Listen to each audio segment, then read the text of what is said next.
आज आपको एक ऐसे आदमी से मिलवाऊंगा जिसको 15 साल की उम्र में डॉक्टर ने बोल दिया कि अगर आपने इलाज कराया तो जिंदगी भर व्हीलचेयर पर रहोगे, नहीं कराया तो 7 दिन में मर जाओगे। समझ रहे हैं मेरी बात को? इधर गड्ढा उधर खाई। बहुत कठिन जीवन से निकला है आदमी। इसको बोलते हैं भारत का आर्नोल्ड श्वार्ज़नेगर। इनका नाम है आनंद आर्नोल्ड, लुधियाना के रहने वाले हैं।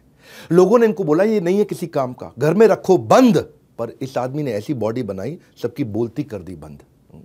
गले से नीचे का हिस्सा हमारे देश के अपने आर्नोल्ड पूरी तरह पैरालाइज्ड, कुछ नहीं कर सकते, हिल नहीं सकते। लेकिन ये वो आदमी जिसने अपने जीवन में 50 से ज्यादा टाइटल जीत लिए। मिस्टर पंजाब 14 बार, मिस्टर इंडिया, मिस्टर वर्ल्ड और मिस्टर ओलंपिया। भारत में पहली बार कोई मिस्टर ओलंपिया बना। इसलिए रामधारी सिंह दिनकर की कहानी, वो कविता, वो क्या कहते हैं, मानव जब जोर लगाता है पत्थर भी पानी बन जाता है। आज आपको ऐसे आनंद आर्नोल्ड से मिलवाने वाले हैं जो चल नहीं पाते थे, खुद से खाना नहीं खा पाते थे, वॉशरूम नहीं जा सकते थे, कंप्लीटली बेड रिडन, नीचे का हिस्सा पूरा पैरालाइज्ड। ऐसे व्यक्ति जो स्पाइनल कैंसर से निकल करके आए और उन्होंने भारत को बड़ा भारत बनाया। स्वागत है आपका। Thank you. कैसे आनंद भाई, ये आर्नोल्ड टाइटल कैसे पड़ा आपका? Arnold, I am a Christian guy और मेरे पिता से मुझे ये मिला है नाम। अरे वाह, मुझे लगा आर्नोल्ड श्वार्ज़नेगर से इंस्पायर्ड था ये। नहीं, ऐसा कुछ नहीं है। अभी हर एक कोई यही पूछता है कि आर्नोल्ड श्वार्ज़नेगर से इंस्पायर होके ऐसे, बट ऐसा कुछ नहीं है। जैसे अभी मैं बॉडी बिल्डर बन गया तो उनका नाम लेते हैं। तो जब मैं छोटा था, कमज़ोर था, पतला था, तब सब लोग मेरा मजाक उड़ाते थे इसी नाम को लेके। हाँ। तो एक बार फिर थोड़ा पोज कर दीजिए आगे बढ़ने से पहले। This is amazing. आपके गले का निचला हिस्सा पैरालाइज था जी, और आप चल नहीं सकते थे, लेकिन दुनिया के लगभग सारे बॉडी बिल्डिंग के खिताब आपने जीत लिए। मैं आपसे पहला प्रश्न पूछना चाहता हूँ, 15 साल की उम्र में आपको last stage spinal cancer detect हुआ था? जी। और लास्ट स्टेज था वो? हाँ। और डॉक्टर्स ने, मैं सुना कि साफ साफ कह दिया था कि आप ज़्यादा दिन जिंदा नहीं रहेंगे, ऑपरेशन किया तो पैरालाइज हो जाएंगे। और उसके बावजूद आपने जो है खुद से खाना नहीं खा पाते थे, वॉशरूम नहीं जा पाते थे। 3 साल आप बेड रिडन रहे जी। और अब जो है मैं देख रहा हूँ कि आपने, मतलब लोगों के बड़े सपने होते हैं बचपन में, और आप उस समय बेड रिडन हो गए। किसी को बुलेट चलानी है, गर्लफ्रेंड बनानी है। बुलेट मेरा भी सपना था। हाँ। सलमान खान जैसी बॉडी बनानी, सब करना। लेकिन एक पल में सारे सपने आपके उस समय ख़त्म हो गए। और ये फिर कैसे ये जादू किया आपने? एक्चुअली द थिंग इज़ कि मैं आपको थोड़ा विस्तार में बताता हूँ कि मैं 11 साल की उम्र से इस लाइन में आ चुका था because of my brother. He was state champion और उन्होंने, मतलब कि उनका असिस्टेंट था मैं। कंपटीशन पे जाता था तो बैग लेके जाता था, उनका कलर लगाता था, डाइट वगैरह ऐसे करके जो है मेरे को बॉडी बिल्डिंग का इंटरेस्ट है और मैंने एक्सरसाइज घर से ही स्टार्ट कर दी थी। बट द थिंग इज़ कि मेरे को डैड ने कभी अलाउ नहीं किया था। बट मेरा जो था स्टैमिना बहुत अच्छा था, मेरी फिज़ीक काफ़ी अच्छी थी, जो कि डैड को पता भी नहीं था। डैडी कभी मेरे पे ध्यान भी नहीं देते थे। और 13 की एज में मैंने ज़िद करी और जिम, मैंने बोला कि डैडी मेरे को जिम जाना है। तो डैड ने कहा नहीं, तेरे को चोट लग जाएगी, ऐसे करके। तो फिर बड़े भाई ने जो है मेरे को थोड़ा हेल्प किया इस चीज़ में कि जिम ज्वाइन कर लो। और जब मैंने जिम ज्वाइन किया तो विद इन 3 मंथ्स मेरी बहुत अच्छी बिल्ड होगी कि इंडिया में आई डोंट थिंक सो कि 13 साल का बच्चा कोई इतना बिल्ड कर भी सकता है। बट मेरा पहले घर का ही वर्कआउट बहुत ज़्यादा था, जो कि मेरे को जिम में सिर्फ मेरे को अपने आप को पॉलिश करने को मिला। तो उस टाइम पे मैंने एक गोल्डन का अवार्ड भी जीता था, जो कि सिटी लेवल का था। पर 1 साल में ही जो है कैंसर जो है असर दिखाने लग गया था, बिकॉज वो छोटेपन से था। तो 14 साल की उम्र में मेरे को ड्रॉप करना पड़ा। फिर 15 साल की उम्र में आते आते कि चलना भी मुश्किल हो गया था मेरे से, वीकनेस बहुत आ गई थी। फिर जब डिटेक्ट हुआ तो डॉक्टर ने बोला डेथ हो सकती है। मॉम को बोला, डैड को बोला, और मॉम तो बहुत घबरा गए थे, रो रहे थे, मुझे नहीं पता था। तो फिर मैंने मॉम को थोड़ा हिम्मत दी। मैंने कहा नहीं, मैंने कहा थिंक पॉजिटिव। मैंने कहा कोई बात नहीं। कहते डॉक्टर ऐसे बोलता है कि डेथ हो जाएगी तो या व्हील चेयर पर आ जाएगा। मैंने कहा कोई बात नहीं। मैं कहा अगर डेथ हो जाएगी कोई बात नहीं, जिसने दिया है, ऊपर वाले ने दिया है, उसी के पास चले जाएगा, है ना। अगर व्हील चेयर पर भी आऊँगा तो आपकी आंखों के सामने रहूँगा। तो मम्मी को थोड़ी हिम्मत आई, तो मम्मी ने फिर पेपर साइन करे। देन जो है आगे प्रोसेस स्टार्ट हुआ। आप 15 साल के थे तब? जी, 15 साल का था। फिर 3 साल आप बेड पे रहे? जी बिल्कुल। और उसके बाद फिर आपने जाना शुरू किया, पर तब आप व्हील चेयर पे आ गए थे? बिल्कुल, आफ्टर ऑपरेशन तो सब ख़त्म हो गया था। 3 साल मैंने जो है फिज़ियोथेरेपी को दिए। तो फिज़ियोथेरेपी मेरे डॉक्टर्स थे, उन्होंने मेरे को मतलब कि सिखाया कि खुद को कैसे शिफ्ट करना व्हील चेयर पे, तो उन्होंने सब कुछ यूज़ करना मेरे को सिखाया। एक अपने घर पे आपने शुरुआत के दिनों में कैसे अपने डेली लाइफस्टाइल को मैनेज किया? वॉशरूम जाना, काम करना? मेरे मॉम कुछ मेरे भी को करना? करते थे क्लीन वगैरह सब कुछ। तो जब तक मैं तो एक चम्मच से खाना भी नहीं खा सकता था। तो फिर फिज़ियोथेरेपी करी तो मूवमेंट्स वगैरह आई, तो हौली हौली करके सारा कुछ सीखा। लेकिन आम आदमी के लिए तो बहुत आसान है ना, ट्रैक सूट पहना, जूते पहने, बैग टांगा और फट से जिम पहुंच गए। और आपके लिए जिम जाना तो मतलब एक बहुत इट्स अ बड़ा चैलेंज। हाँ, ये तो मतलब बहुत टास्क है अपने आप में। जिम जाना ऐसा लगता है कि जैसे कहीं बड़े ट्रैवल पर निकल रहे, उतनी तैयारी करनी पड़ती। तो आप ये कंसिस्टेंसी, ये मेहनत, ये कैसे किया आपने? ये पता नहीं सर, बस मेरे को प्यार था जिम से, अभी भी है। इवन कि मैं 70 साल तक ऐसे ही करूँगा, मेरा ये गोल है। और अभी आप 34? या नाउ आई एम 34। ये शायद मतलब किसी ने कभी सोचा नहीं होगा कि जो आदमी ऐसे पैरालाइज्ड हो वो जिम जा सकता है। और मतलब होटल में जाना, फ्लाइट पकड़ना, कंपटीशन में जाना, इतनी तैयारियां करना तो बहुत मुश्किल लगता है। आपने किया कैसे फिर इसको? ऐसा है, by the grace of God मेरे 2-4 दोस्त हैं, बहुत ही अच्छे हैं, और जहाँ पर भी मेरे को ज़रूरत पड़ती है वो हमेशा मेरे लिए स्टैंड करते हैं। तो उनकी भी मेरे को बहुत बड़ी हेल्प रही है मेरी लाइफ में। और बाकी मेरे मॉम हैं, मेरी सिस्टर, उन्होंने मेरे को मतलब कि उन्होंने काम किया है, एक मुर्दे में जो है जान फूंकने का काम किया है। तो आज अगर मैं ज़िंदा हूँ तो अपनी मॉम की वजह से हूँ। मैं सुना है कि जब भी आप ट्रैवल करते हैं या इंटेंस वर्कआउट करते हैं तो आपकी जो है थोड़ी बोन्स डिसलोकेट हो जाती है, जिससे आपको बड़ा पेन भी होता है। जी, जी, जी। एक्चुअली मेरा जब सर्जरी हुई थी ना, कैंसर जो है इतना क्रॉनिक था कि वो बोन को भी खा गया था, एक पार्ट। तो एक पार्ट जो है उन्होंने निकाल दिया, उसकी जगह जो है आर्टिफिशियल ग्लू सीमेंट बोलते हैं उसको, बोन सीमेंट, उसको फिट किया उन्होंने। तो वो कभी भी जो है हिल सकता है। तो वो दर्द करता है अभी? हाँ, बहुत दर्द करता है। तो पैरालाइज्ड होने के बाद जब आप पहली बार जिम गए, तो आप बॉडी बिल्डर तो थे नहीं। आज जाने में और जब पहली बार गए तो कितना फ़र्क था। तो लोगों ने क्या बोला उस समय? क्या उनका रिएक्शन क्या था सबका? उस टाइम पे मेरा स्टूडेंट था अमित गिल, और वो मेरे को उठा के लेके जा रहा था, लोकल सा ही जिम था। और वहाँ पे सड़क पे लड़कियाँ देख रही हैं, बूढ़े बच्चे सब देख रहे हैं कि ये क्या हो रहा है। और मुझे इतना एम्बैरेस्ड फील हो रहा था ना कि यार मैं क्यों आ गया यहाँ पर। बट जब मैं जिम के अंदर गया ना, कि जब मैंने बैठ के देखा कि सब वही माहौल मैंने देखा, यार सब एक्सरसाइज लगा रहे हैं, मशीनों की आवाज़ आ रही है, ठीक है ना, तो मेरे को लगा दिस इज़ हेवन, कि मेरे को अपना विजन नज़र आ गया। तो मैंने फिर अपने दोस्त को बोला, मैंने कहा यार मेरे को ऐसे रोज़ लेकर आ सकता है? वो कहता हाँ, I love to do this. तो फिर मैंने जिम स्टार्ट किया, और उसके बाद मेरे को पता चल गया था कि मेरे को लाइफ में यही करना है। क्योंकि ना एक आदमी जब दूसरों पे इतना डिपेंडेंट होता है तो एक बड़ा एक अच्छी फीलिंग नहीं आती है कि यार मुझे दूसरों से काम कराना पड़ेगा, बार बार बोलना पड़ेगा। तो अपने आत्मसम्मान में थोड़ा खुद को डिस्टर्बेंस तो होता है, गिल्ट होता है। बिल्कुल बिल्कुल, बहुत गिल्ट होता है। बट मेरे दोस्त, मैंने बताया ना, मेरे दोस्त बहुत अच्छे हैं कि आज मैं इतने बड़े मुकाम पे हूँ तो मेरी बैकबोन जो है मेरे दोस्त हैं। और उनका मैं आपके इतने करोड़ों व्यूअर्स हैं, उनके सामने मैं अपने दोस्तों का थैंक्स करता हूँ। अरे वाह जी, क्या बात है। बहुत अमेजिंग दोस्त रहे होंगे आपके। आप एक इंस्पिरेशन है, देखो बहुत बड़ी इंस्पिरेशन है आप। और भाई एक आदमी बिल्कुल फिट एंड फाइन है, सॉलिड है, उसको जिम जाने में, थोड़ा बैग उठाने में बड़ा जोर लगता है, और आप ऐसी परिस्थितियों में गए हैं। मैं ना आपको इनवाइट करना चाहता हूँ, हमारी एक कम्युनिटी है बड़ा बिजनेस की। ओके। हमारी एक ऐप है, इसको बोलते हैं बड़ा बिजनेस ऐप। आप उसको डाउनलोड करो और आपके कुछ वीडियोस होंगे, मैं चाहता हूँ उन वीडियोस को वहाँ डालो आप। हमारे जैसे आपने देखा ना, फेसबुक होता है, लिंक्डइन है, तो इंस्टाग्राम है। हमने एक नया फीचर ऐड किया है उसमें, रील्स और शॉर्ट वीडियो जैसा फीचर, जहाँ पे आप 30 सेकंड, 15 सेकंड, 1 मिनट की वीडियो डाल सकते हो।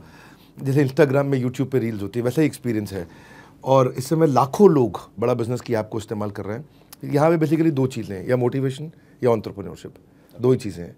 तो आप लोगों को बड़ा अच्छा मोटिवेट कर सकते हैं। लोगों को जो वीडियोस दिखते हैं उनके इंटरेस्ट पे दिखते हैं, उसने किसको फॉलो किया है, वो स्टूडेंट है कि वो एंटरप्रेन्योर है, उसका एंगेजमेंट क्या है, उसके लाइक क्या है। तुम्हारा एक रिकमेंडेशन इंजन है। आपकी अगर वीडियो आए वहाँ पे और आप अपना थोड़ा एक बार वहाँ ऐसे कर दें और लोगों को दिखाएं, आई थिंक लोगों को बहुत इंस्पिरेशन मिलेगा, लोगों को बहुत ताकत मिलेगा। तो वहाँ पे लोगों को यूनिक पर्सनलाइज फीड मिलता है। तो ऐसे ऐसे करके लोग इंस्टाग्राम पे देखते हैं, यूट्यूब पे देखते हैं, फेसबुक पे देखते हैं। ऐसे ही लोग अब एंटरप्रेन्योरशिप और मोटिवेशन पे हमारे साथ आके, आप लोगों ने भी बड़ा बिजनेस ऐप डाउनलोड करिए और आनंद को हम इन्वाइट करेंगे कि आनंद अपने वहाँ सारे वीडियोज़ डालें। और धन्यवाद आपका। इतना मतलब इनको हम लोग वहाँ पे थोड़ा बूस्ट देंगे अपनी तरफ से, वो हमारे हाथ में, हम आपको बूस्ट दे सकते हैं विदाउट यू स्पेंडिंग मनी, आपको पैसा खर्च करने की ज़रूरत नहीं है। पर मैं आपकी कॉलीग से, आपके फ्रेंड से भी मिला था मैं सबसे, वो बोलते हैं ताकत यहाँ नहीं है, यहाँ है। जी, बड़ी अच्छी लगी मुझे उनकी बात, ये ताकत यहाँ नहीं है, यहाँ है। तो ये जो है, ये ताकत के बारे में बताओ, ये ताकत आपने बिल्ड कैसे करी, ये दूसरों को कैसे देना चाहते हो, इसमें थोड़ा शेयर करिए कुछ। मेरा ऐसा है कि मेरा एक एक्सपीरियंस है। बचपन से मैं बहुत स्पिरिचुअल हूँ और मैं प्रेयर में जो है परमेश्वर से मैं बात करता हूँ। और जब मेरे मॉम रोए ना, तो मैंने उनको हौसला दिया, बट अंदर ही अंदर मैंने परमेश्वर से प्रार्थना करी। मैंने कहा, हे परमेश्वर, मैं अपनी देह जो है ये मैं आपके हाथों में सौंप रहा हूँ और अब आपको जो करना है, क्योंकि इंसान तो बस इंसान है ना। बट द थिंग इज़ कि इंसान बहुत ही एक तुच्छ प्राणी है और परमेश्वर की जो योजना है वो बहुत बड़ी है, वो वी कांट इमेजिन।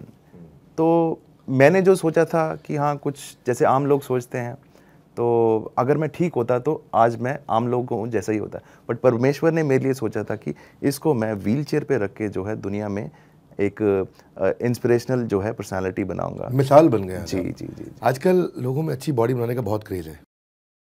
तो आनंद जी, वैसे पूछना चाहता हूँ कि यंगस्टर सब शॉर्टकट अपनाना चाह रहे हैं। छोटी उम्र में स्टेरॉइड ले लेना, परफॉर्मेंस एनहांसिंग ड्रग्स ले लेना, कोई मसल इंजेक्शन ले लेना, तो हार्ट भी खराब हो रहा है, लिवर भी खराब हो रहा है, किडनी भी खराब हो रहा है, बहुत डेथ भी हो रही है। और दूसरी तरफ मैं देखता हूँ कि अक्षय कुमार जो है वो बड़े फिटेस्ट माने जाते हैं और वो कहते हैं कि मैं इन सबके बड़ा खिलाफ हूँ। तो आपका थोड़ा इस पर क्या एडवाइस है सबको? फर्स्ट ऑफ ऑल मैं ये बोलूँगा, वो इनके खिलाफ है, पर वो प्रोटीन्स की ही तो ऐड कर रहे हैं ना। वो प्रोटीन कोई गलत बात नहीं है, वो मिल्क प्रोडक्ट से ही जो है वो बनता है। If you are taking right, अगर आपको पता है मेरे को इतना खाना है और इसके बाद मुझे इतना पानी मेरी बॉडी को चाहिए है, तो वो कोई गलत बात नहीं है। एंड यंगस्टर्स के लिए बोलता हूँ मैं, जो शॉर्टकट्स लेते हैं, लाइक शॉर्टकट, जैसे आपने पेप्सी देखा है, पेप्सी को डालते हैं या कोई भी कोका कोला वटेवर, उनके बबल्स कैसे ऊपर आते हैं, ऐसे ही वो बनते हैं और ऐसे ही ख़त्म हो जाते हैं। 2 साल से ऊपर उनकी बॉडी टिकती नहीं है। मैं इस लाइन में 11 साल की उम्र से मैं वर्कआउट कर रहा हूँ और आज मैं 34 का हो गया हूँ। और मेरी लाइफ में सर ऐसे ऐसे दिन आए हैं जहाँ मैंने खाना नहीं होता था, रोटी नहीं होती थी, मैंने पानी पी के अपना पेट भरता था और शाम को जाके जो है मैं 100 kg की बेंच मारता था कि अगर मैं ऐसे दिन देख के भी जो है मैं बॉडी बन सकती है मेरी, तो नॉर्मल लोग तो बहुत कुछ कर सकते हैं। सही बात है, सही बात है। ये सिर्फ एक माइंडसेट की बात है, जो आपने चीज़ सोच ली तो वो वैसे ही होगा। सलमान और आमिर खान ने तेज वेट बढ़ाया, तेज वेट गिराया उन्होंने। तो ये एक्सट्रीम वेट गेन जल्दी से गिराना, जल्दी से बढ़ाना, ये कितना डेंजरस है। खुंदक में आगे सुनना चाहता हूँ मैं आपसे कि आलस को कैसे छोड़ा जाए, क्या मैसेज देना चाहते हैं, कैसे सुबह उठा जाए जल्दी? आप सुबह वैसे कितने बजे उठते हैं? राइट एज क्या है एक्सरसाइज की? कहते 12 साल 11 साल शुरू कर दो तो हाइट रुक जाएगी। आप कितनी देर वर्कआउट करते हैं?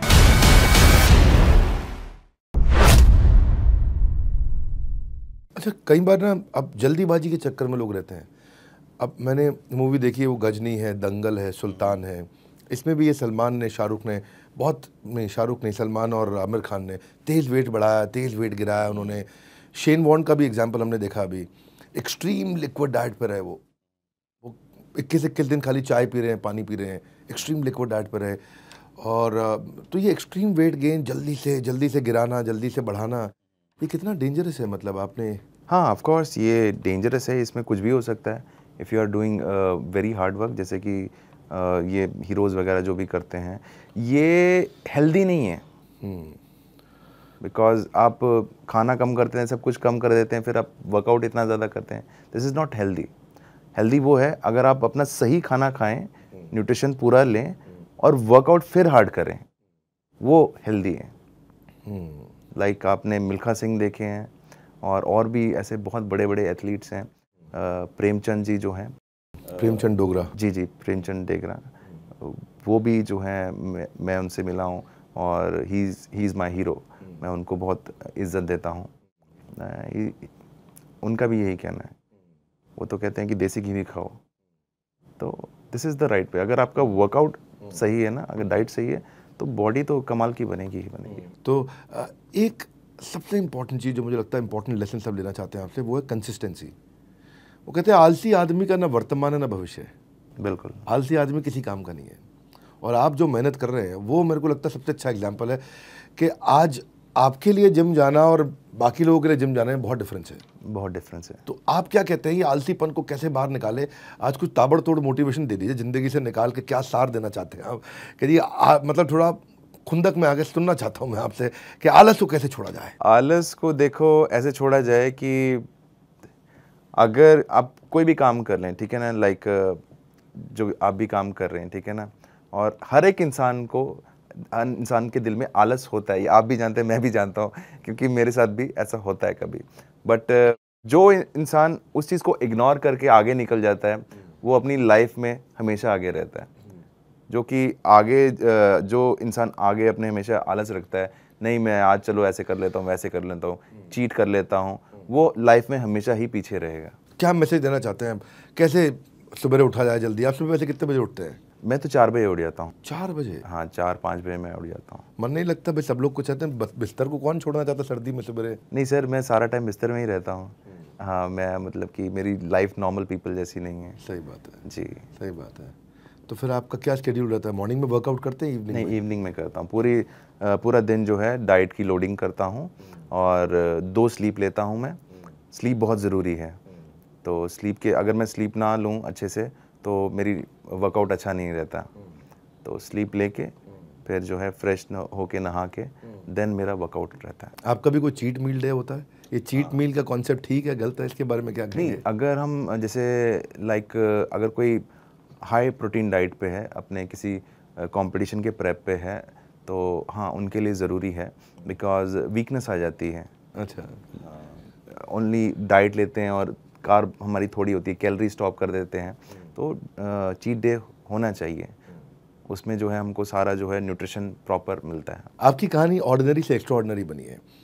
ये इसमें मैंने सुना अभी आप एक कोई मूवी भी करके आए हैं। जी, साउथ इंडियन मूवी थी वो? जी, सुप्रीम खिलाड़ी। सुप्रीम खिलाड़ी कब आई मूवी है? ये आई थिंक 2017 में आई थी। अच्छा, हाँ, तो मतलब कि रेंडमली मेरे को कॉल आया ऐसे करके और बोलते कि आप ऐसे एक्टिंग करेंगे। तो मैंने अपने पेरेंट्स से पूछा कि ऐसे मेरे को है। वो कहते अगर आपको ठीक लगता है तो कहते कर लो। तो मैंने कर लिया और by the grace of God वो सारा हिट हो गया, एक्शन जो था। तो बस आज सब देखते हैं। आप इंडियाज़ गॉट टैलेंट में भी आए थे? जी, वहाँ कुछ आपने व्हील चेयर के साथ रस्सी चढ़ गए थे? वो एक्चुअली किसी को पता नहीं है उसकी बैक स्टेज स्टोरी। उससे मेरा सिलेक्शन हो गया था पहले, और इन बिटवीन जो है मेरे पैर जल गए थे, और उसी हालत में मैं वहाँ पे गया। और मेरा दोस्त था एक अमन, वो मेरे को टेक केयर करता था, मेरे ड्रेसिंग करता था, सुबह शाम 2 टाइम होता था। तो इवन ग्रीन रूम में मैं अपने पैरों को ऊपर रख के लेटता था ताकि उसमें से जो है पस ना गिरे। और उसी हालत में मैंने रिहर्सल्स करी, और जब फाइनल था तो वहाँ पे एक कोरियोग्राफर थे जो कि आज की डेट में जज बन के आते हैं, नाम नहीं लूँगा उनका। तो उन्होंने मेरे को बोला कि 3 बारी करो। मैंने एक ट्राई किया, दूसरा किया, कहते करो एक बारी और करो। मैं कहा नहीं सर, बहुत पावर लगती है इस चीज़ के लिए, तो मैं फाइनल टेक के लिए जो है अपनी पावर मैंने बचा के रखी है। तो उन्होंने काफ़ी फोर्स किया। फिर जब मैंने किया तो मेरा ये मसल फट गया, ब्रेक हो गया यहाँ से। तो बट मैंने अटैम्प्ट किया, शुक्र मैं वहाँ से गिरा नहीं, क्योंकि काफ़ी ऊपर हाइट पे मेरे को क्लाइंब करना था। तो फिर मैंने जब बताया तो उन्होंने डॉक्टर प्रोवाइड किया, तो डॉक्टर ने सिर्फ एक स्प्रे किया यहाँ पे और एक पेन किलर दे दी, तो बट उससे कुछ हुआ नहीं। तो फाइनल टेक जब मेरी बारी आई, थोड़ी देर में ही आ गई, तो वहाँ पे करण जौहर थे और मलाइका अरोड़ा एंड किरण खेर जी थे वहाँ पे। तो बस मैंने प्रेयर करी एक छोटी सी, परमेश्वर का नाम लिया, और मैंने सारा स्टंट अच्छे से किया।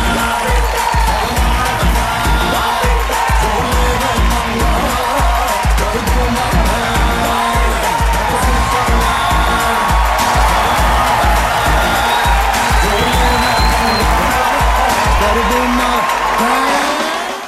तो आपके ऊपर एक बायोपिक बननी चाहिए, मैंने सुना थोड़ी बातचीत बड़ी है आगे। जी जी जी, बन रही है। तो जब तक आगे नहीं आती है मैं उस पर ज़्यादा सवाल नहीं करूँगा, जब वो थोड़ा पब्लिक में आए तो आप शेयर करिएगा सबसे।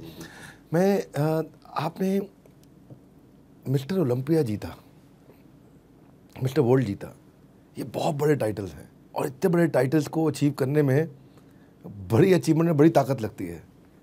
वहाँ से कुछ अगर शेयर करना चाहें, कुछ एक्सपीरियंस आपका, आसान नहीं होता ये भाई, दुनिया में एक बार जीतने के लिए आदमी ज़िंदगी लगा देता है, मिस्टर ओलंपिया के लिए, मिस्टर वर्ल्ड के लिए। ओलंपिया तो सर इंडियंस के लिए एक ड्रीम है, और इंडिया से किसी ने कोई पहुंचा नहीं वहाँ पे, आज तक कोई भी नहीं पहुंचा। सिर्फ प्रेमचंद जी वहाँ पे गए थे और उनका 18वां नंबर आया था वहाँ पे। और वहाँ से जो है I am the only one वहाँ से जो मेडल्स लेकर आया हूँ। मैं फर्स्ट रनर अप रहा था वहाँ पे, और मैं बेस्ट पोजर ऑफ द ईयर मैंने जीता था वहाँ पर। कितना मुश्किल, कितना आसान सर? मुश्किल, बहुत मुश्किल था कि मेरे जो कंपनी के स्पॉन्सर्स थे उन्होंने मैंने उनको जब अप्रोच किया, मैंने कहा ऐसे ऐसे कर है, तो कहते कि हमारा आपका कॉन्ट्रैक्ट था सिर्फ आपको मिस्टर वर्ल्ड तक स्पॉन्सर करने का, तो कहते वी डोंट थिंक कि आपको ये करना चाहिए। तो मैंने कहा नहीं, मेरे को तो करना है। तो वो कहते नहीं, कहते आप अपने नाम का कंपटीशन करवाओ, और कहते जितना भी होगा इन्वेस्टमेंट वो हम करेंगे। तो कहते आप मिस्टर वर्ल्ड बन गए हो, बस ये बहुत है। तो मिस्टर ओलंपिया में मैं लोन लेके फिर मैं उधर गया था। तो मेरे मॉम ने मुझे बहुत रोका, कहते मत जा बेटा। मैं कहा नहीं, मेरे को जाना ही है। अकेले तो बहुत मुश्किल है। नहीं, मेरे अमेरिका में भी मेरे बहुत अच्छे अच्छे दोस्त हैं, तो आई एम ब्लेस्ड, मेरे दोस्त सारी जगह बहुत अच्छे हैं। तो वहाँ पे मेरी पूरी टीम है, तो वहाँ पे उन्होंने टेक केयर किया मुझे। मेरा इस चीज़ को लेके विजन भी है, जो भी अभी मैं ये कर रहा हूँ, ये सारे काम कर रहा हूँ, बिकॉज़ इंडिया में जो है डिसेबल्स को जो है वो रिस्पेक्ट नहीं दी जाती। इवन कि डिसेबल्स की शादियाँ भी नहीं होती सर। सही बात है। हाँ, कि सब लोग जो है तुच्छ नज़र से देखते हैं उनको। तो मेरा पूरा विजन ही ये है कि उनको एक रिस्पेक्ट मिले। सही बात है। मैं एक शो लेकर आ रहा हूँ, उसका जो टाइटल है आनंद आर्नोल्ड क्लासिक है, और ये वर्ल्ड का पहला शो है जो कि एक व्हीलचेयर पर्सन जो है पब्लिक में लेकर आ रहा है। और इसमें जो है कैटेगरीज रहेंगे 8-9 कैटेगरीज रहेंगे, जिसमें men body building, men physique, और women body building, women physique, women figure, handicap, wheelchair और वेटरन, सारी कैटेगरीज होंगी।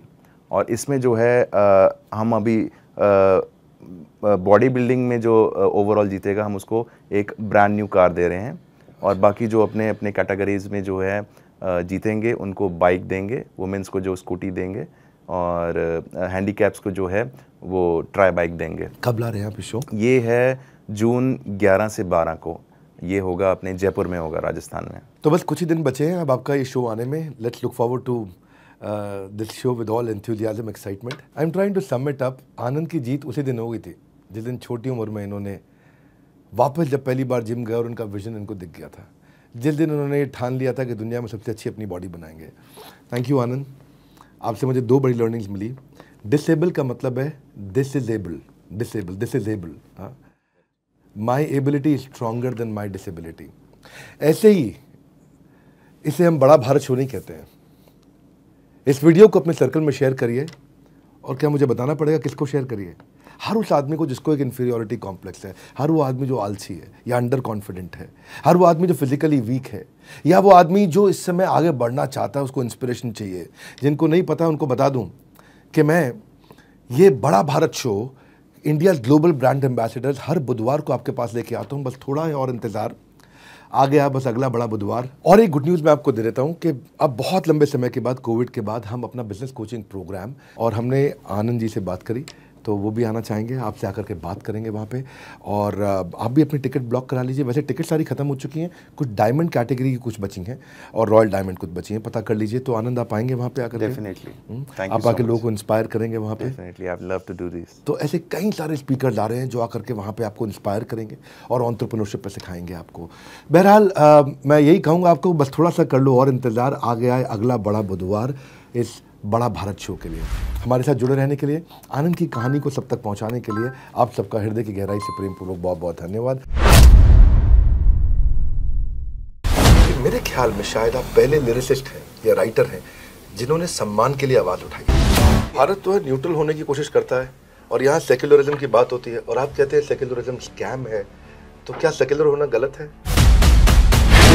आप पे ना ये आरोप लगता है कभी कभी कि आप रोमांटिक सॉन्ग्स लिखने वाले व्यक्ति इस समय इतिहास का एक्सपर्ट हो गया है। चंद्रशेखर आजाद को अब इस समय जनेऊधारी चंद्रशेखर आजाद तिवारी कहा आपने। आप इतिहास और धर्म और जाति के चश्मे से अगर सब चीजों को देखने लगेंगे तो ऐसा नहीं लगता कि जैसे आपने कहीं अपनी राह बदल ली है, तो कहीं पॉलिटिक्स में जाने का इरादा तो नहीं है?